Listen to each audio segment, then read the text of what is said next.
Hi class, it's Miss Vest, and I am coming to you on Thursday with a really awesome book called The Good Egg.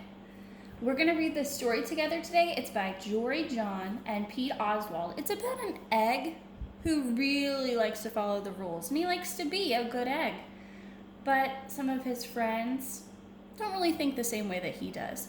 So we're going to look in our story. Our good egg is going to go through a problem.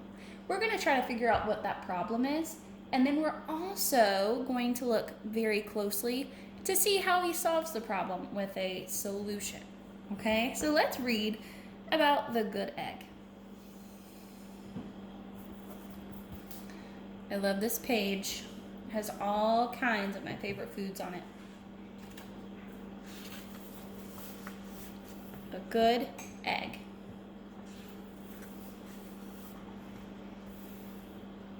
Oh, hello. I was just rescuing this cat. Know why? Because I'm a good egg. A very good egg. It's true. I do all kinds of good things, like I'll carry your groceries. I'll water your plants. I'll change your tires. I'll paint your house. If you need any help whatsoever, I'm your egg. I've always been a good egg. It's been this way from the start, even in my earliest days back at the store. There were a dozen of us living together under one recycled roof. There was Meg and Peg and Greg and Clegg and Shell and Shelly and Sheldon and Shelby and Egbert and Frank and other Frank.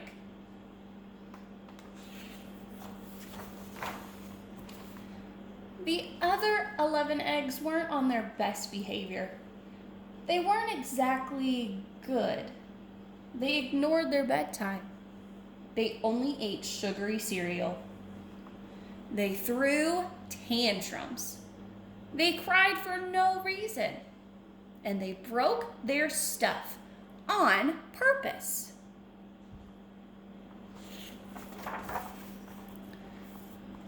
Meanwhile, I tried to take charge. I tried to fix their bad behavior. I tried to keep the peace because I was a good egg. A very good egg.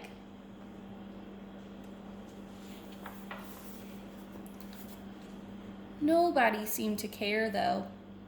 Every night I was exhausted. My head felt scrambled. Then, one fateful morning, I noticed some cracks in my shell. They were everywhere. Do you think this could be our problem in our story?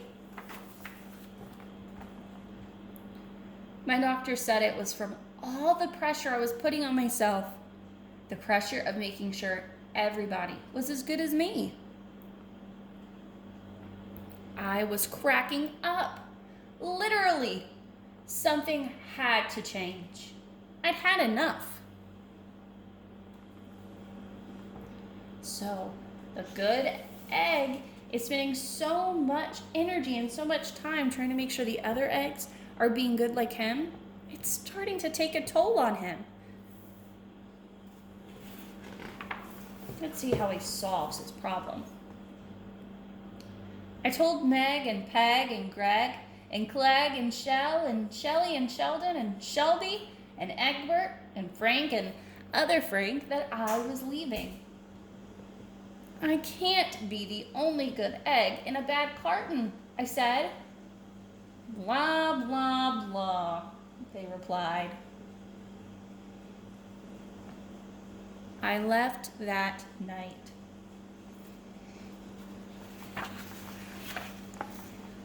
I wandered from town to town. The hours became days. The days became weeks. I lost track of time.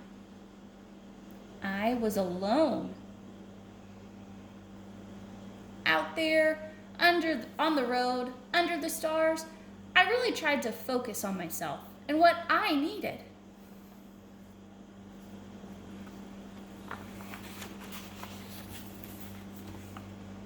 I took walks. I read books.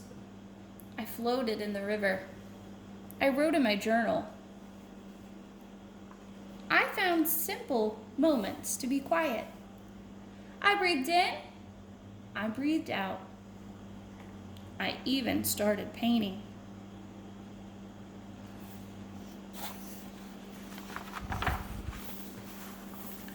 For once, I found time for me. And guess what? Little by little, the cracks in my shell started to heal. My head no longer felt scrambled.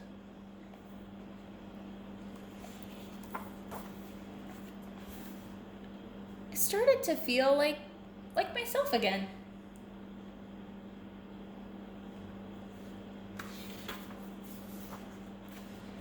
So, I've made a big decision. I'm returning to my old carton and my friends. Besides, I'm kind of lonely out here. This time, I know what I need to do. I'll try not to worry so much. I'll be good to my fellow eggs while also being good to myself.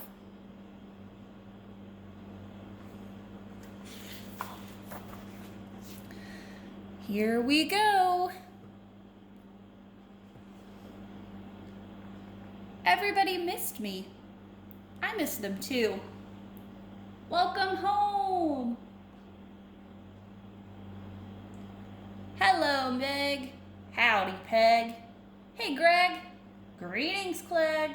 What's up, Shell? Aloha, Shelly. Heyo, Sheldon. Hi, Shelby. Good day, Egbert. What's happening, Frank? Howdy do, other Frank.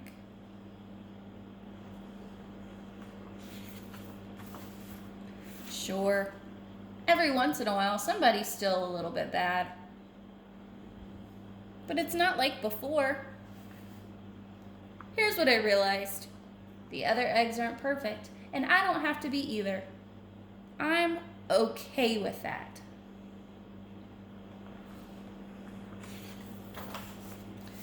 Yep, the old carton is back together. We're a solid dozen again. It's good to be home. The end. So, we found out that the good egg had a problem, and the problem was that he was spending too much time and too much energy worrying about what all of his other friends were doing, the fact that they were making some pretty wrong choices. He let it get to him, and it started to really stress him out. So the way he solved his problem is by taking a break from all of the negative things and just taking some time to focus on himself. Sometimes that's a really good idea. When we feel stressed, when we feel like things aren't really going our way and we're trying to do the right thing, but no one else around us is doing the right thing, we just need to relax, take a breath, and focus on ourselves. It's all right if other people aren't following the rules, as long as we're choosing to make the right decisions. That's all that matters. It is a good thing to try to help our friends make good decisions, but in the end, we're only responsible for our own actions. I think this is a great book. I hope you enjoyed it, and I hope that you'll come back tomorrow because we have a directed drawing to do together. Have a great Thursday, and I'll see you tomorrow. Bye, everybody.